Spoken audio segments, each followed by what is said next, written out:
Praise the lord. సామెతలు 11వ అధ్యాయము 8వ వచనము. నీతిమంతుడు బాధ నుండి తప్పింపబడును, భక్తిహీనుడు బాధల పాలగును. దేవుని వాక్యం ఏం సెలవిస్తుందంటే, నీతిమంతుని దేవుడు బాధల నుండి తప్పిస్తారంట, భక్తిహీనులైతే బాధల పాలవుతారు. నీతిమంతుడికి అనేక ఆపదలు కలిగినా సరే వాటన్నిటిలో నుంచి యెహోవా విడిపిస్తారు. వారికి కలిగిన భయములన్నింటిలో నుంచి ఆయన తప్పిస్తారు.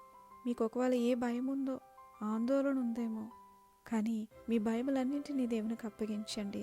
వాటన్నిటి నుంచి యెహోవా మిమ్మల్ని తప్పిస్తారు.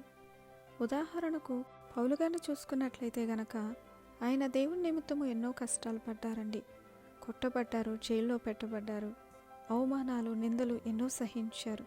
పౌలు గారు ఏం చెప్తున్నారంటే, ప్రభువు నా ప్రక్క నిలిచి నన్ను బలపరిచెను కనుక నేను సింహపు నోట నుండి తప్పింపబడి తిని, ప్రభువు ప్రతి దుష్కార్యము నుండి నన్ను తప్పించి తన పరలోక రాజ్యమునకు చేరునట్లు నన్ను రక్షించును. ప్రభువు పౌలు గారి పక్కన ఉండి తన బలపరిచారంట.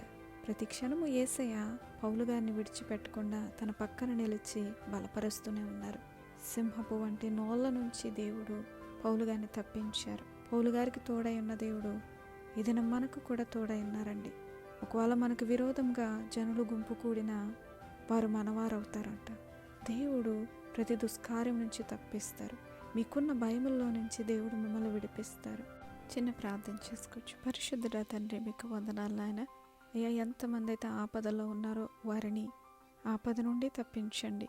వారి ప్రక్కన నిలిచి వారిని బలపరచండి. ప్రతి దుష్కార్యం నుంచి వారిని తప్పించి, ప్రతి అవమానాల నుండి, నిందల నుండి తప్పించి వారిని బలపరచండి. వారి భయములన్నింటి నుండి వారిని విడిపించమని యేసయ్య పరిశుద్ధ నామములో ప్రార్థన అడుగుచున్నాం పరమ తండ్రి. ఆమేన్.